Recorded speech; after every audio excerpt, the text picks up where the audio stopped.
Ça me fait un plaisir particulier de vous accueillir et de vous voir, de vous retrouver si nombreuses et si nombreux ce soir, à Lille bien sûr, mais à Moulins tout particulièrement. Ce soir, nous sommes plusieurs centaines. Ces plusieurs centaines, elles ont une signification. Plusieurs centaines ce soir à Lille. Hier soir, c'était plus d'1 millier qui étaient réunis autour de Jean-Luc Mélenchon à Aubenas. Cela veut dire quelque chose. Cela veut dire qu'ici est la force. Oui, ici est la force. Et il faut le répéter à qui veut l'entendre. Parce que pourquoi ? Pourquoi vous êtes venus ce soir ? Moi, j'ai lu quelques livres, écouté quelques émissions de télé.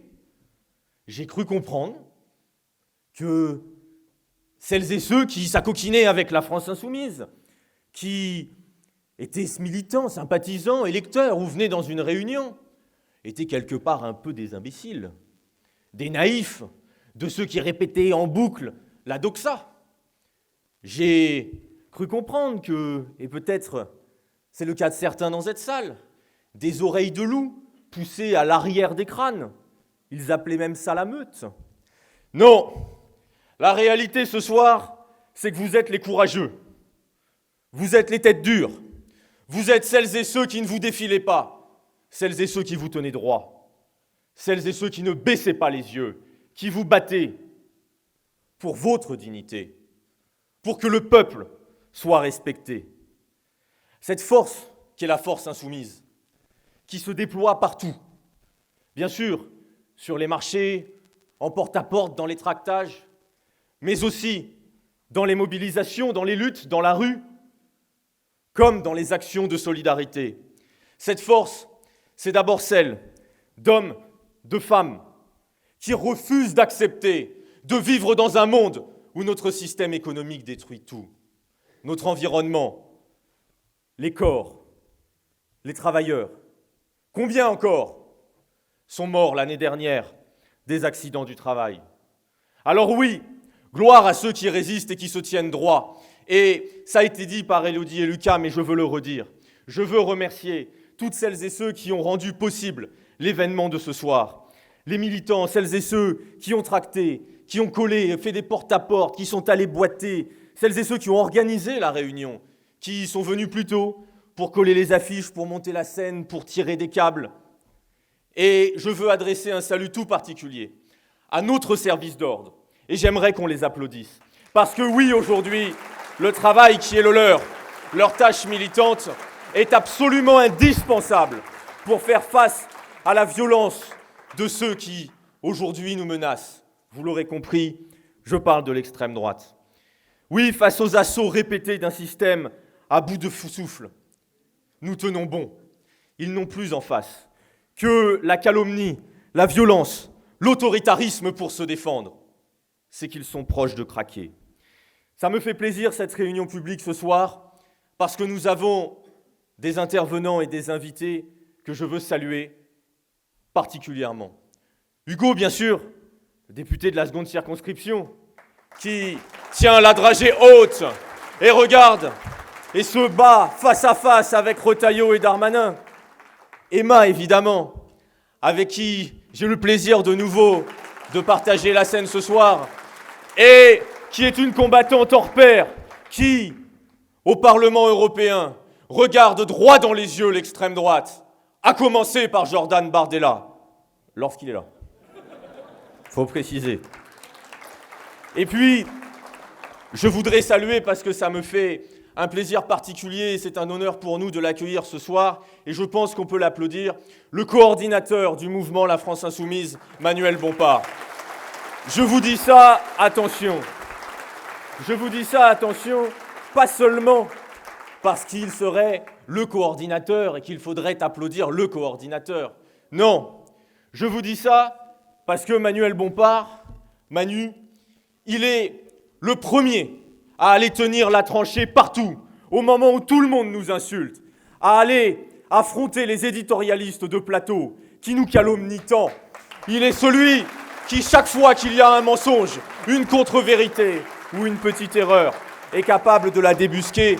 Et pour cela, je le crois, notre mouvement lui doit beaucoup de reconnaissance. Et puis, je le disais, il était à Aubenas hier soir, adresser depuis Lille un salut fraternel à celui qui, sans doute, prend le plus de coups chez nous, est attaqué chaque jour, calomnié, diffamé, menacé, celui qui a ouvert notre chemin, celui sans qui, sans doute, aujourd'hui, il n'y aurait plus de gauche debout en France, celui qui porte haut notre programme, qui a permis à des millions de Françaises et de Français de retrouver un peu de dignité, qui a permis à toute une génération, la mienne notamment, de retrouver l'espoir. Je parle bien sûr, vous l'aurez compris, de Jean-Luc Mélenchon. Alors, pourquoi nous attaquent-ils de la sorte? Pourquoi y mettent-ils autant d'énergie? Je vais vous le dire. Parce qu'ils ont peur. Ils ont peur. Peur parce que nous serions dangereux. Peur parce que nous serions violents. Non. Ils ont peur pour leur portefeuille. Ils ont peur pour leur compte en banque. Voilà qui est en train aujourd'hui d'organiser la meute contre nous. Les milliardaires, qui sont-ils? Celles et ceux qui possèdent les médias et qui organisent ces cabales, au premier rang desquels, vous le connaissez, M. Bolloré. M. Bolloré, c'est 9 milliards de patrimoine. 9 milliards, c'est quoi? Qui a 1 milliard ici? Sans doute pas grand monde. Alors 9, ça fait beaucoup. 9 milliards, c'est 562 000 années de SMIC. Personne ne produit 562 000 années de travail. Oui, la richesse de ces milliardaires n'est pas la leur. Elle est celle qu'ils ont prise sur le dos des travailleuses et des travailleurs, ici en France, mais aussi pour ce qui est du cas de Bolloré sur le continent africain. Voilà donc ce qu'ils sont en train de défendre. Voilà pourquoi ils déploient contre nous tous ces artifices de violence. Et comment ont-ils accumulé cette richesse? Ils l'ont accumulée parce qu'Emmanuel Macron, depuis 7 ans, leur fait cadeaux fiscaux sur cadeaux fiscaux. Depuis qu'il est là, c'est à minima 450 milliards qu'il a offert aux plus riches. 450 milliards depuis 2014. Eh bien oui, parce que l'arrivée d'Emmanuel Macron, ça commence en 2014, à Bercy, sous le quinquennat de François Hollande. Il ne faut pas l'oublier. Cet argent, 450 milliards de cadeaux, 100 milliards de dividendes perçus l'année dernière, des centaines de milliards de cadeaux en grandes entreprises et d'exonérations de cotisations sociales, ça fait un trou, un déficit. On vous le dit suffisamment. Et donc, qui va payer ces cadeaux fiscaux? C'est vous. Ce sont les pauvres, à qui on demande ensuite de payer. C'est vous. Vous, les Fâches-tu-Méniloises et les Fâches-tu-Ménilois. Il y en a quelques-uns dans la salle. Vous payez les cadeaux fiscaux des plus riches lorsqu'à l'école La Fontaine ou à l'école Lamartine, dans des quartiers populaires, on vous supprime des classes. C'est vous, les étudiants, qui payez les cadeaux aux plus riches lorsqu'à l'université de Lille, on supprime 150 places en première année et 10% du volume horaire. C'est vous, les lycéennes et les lycéens, je sais qu'il y en a quelques-uns. Lorsque on menace de supprimer les options au lycée Montebello, ou lorsque l'on fait dormir dans le froid, sans chauffage, à l'internat du lycée Fédherbe. Mais c'est vous tous qui payez les cadeaux aux plus riches, les retraités et tous les autres, chaque jour, lorsque vous allez faire vos courses. Vous avez entendu Macron hier? Il vous a dit les prestations sociales. Maintenant, ce sera sur la consommation populaire. Comprenez la TVA. À chaque fois que vous irez acheter un pack de lait, à chaque fois que vous irez acheter une baguette de pain, alors vous paierez ce que les plus riches et les patrons de ce pays ne paient plus, parce que Emmanuel Macron leur a fait des cadeaux. Et tout cela, est-ce que ça marche? Bien sûr que non. On nous avait dit que tout ça devrait ruisseler, que l'économie serait dynamique. Réalité, une croissance qui s'écroule, 66 000 fermetures d'entreprises l'année dernière, un record, un chômage qui explose, qui devrait atteindre les 8%, plus 43% chez les jeunes. De toute façon, ce sont des feignants. Et des fermetures d'usines. Oui, je le redis, et nous serons plusieurs à le dire ce soir. On envoie nos pensées, notre soutien et notre courage à tous les salariés d'ArcelorMittal de France. Notre courage pour la violence de ce qu'ils subissent, pour l'angoisse du quotidien, et notre courage pour la lutte dure à mener. Les licenciements d'ArcelorMittal sont les licenciements d'un patron voyou subventionné par l'argent public. 300 millions leur a-t-on donné par an pour qu'ils s'en mettent 6 milliards dans les poches. Et pour jeter dehors 636 salariés et peut-être 15 000, dont 4 000 à Dunkerque, s'ils ferment l'ensemble des sites, et des dizaines de milliers d'emplois indirects. Derrière chaque licenciement, c'est des familles qui sont détruites. C'est des divorces. C'est parfois des suicides. C'est des enfants dont on se demande comment on va les nourrir. Et nous n'oublions pas que de ces reniements, ce ne sont pas les premiers. Nous n'oublions pas la trahison de Gandrange par Nicolas Sarkozy. Nous n'oublions pas l'abandon de Florange par François Hollande. Et nous ne laisserons pas faire le sacrifice des salariés d'ArcelorMittal par Emmanuel Macron, coûte que coûte, et quoi qu'il en dise. Nous imposerons la nationalisation.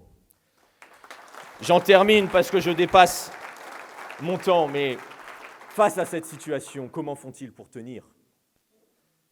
Face à la colère qui gronde dans le pays, comment se maintiennent-ils toujours au pouvoir ? Eh bien, par la vieille méthode qui consiste à diffuser la haine, la division et le racisme. Ces basses méthodes et ces grandes déclarations qui ont des effets concrets et qui permettent, autorisent et laissent faire. Le meurtre d'Aboubacar Cissé, qui a été évoqué par Élodie tout à l'heure. Tout cela est le fruit d'un mécanisme de longue date. Oui, lorsque l'on s'en prend aux 2 seuls lycées musulmans sous contrat avec l'État de ce pays, on le fait parce qu'ils sont musulmans. Il y en a un sur cette circonscription, c'est le lycée Averroès. Lycée Averroès, l'un des meilleurs lycées de France, l'un des lycées qui permet à des jeunes de quartiers populaires d'avoir une chance de s'en sortir dans la vie. 50% des élèves d'Averroès sont boursiers. Et c'est celui-là qui, après 14 inspections, voit son contrat rompre avec l'État alors qu'il n'y a rien dans aucune des inspections. Et pendant ce temps-là, il y a Bétarab. 0 inspection en 30 ans, 200 plaintes pour pédocriminalité et les mensonges en boucle d'un Premier ministre. Chers camarades, chers amis, j'en termine en vous disant que la victoire est proche. N'en doutez jamais. Si les attaques sont violentes, c'est qu'ils sont aux abois et qu'ils savent que nous progressons et que nous arrivons. N'oubliez jamais que c'est nous qui avons remporté le dernier scrutin législatif.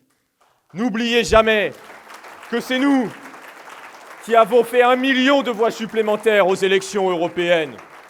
Oui, les insoumis, avec eux le peuple, s'avancent sur la scène. Les échéances électorales arriveront. La prochaine qu'on connaît en date, c'est celle des municipales. Eh bien, nous le redisons ce soir.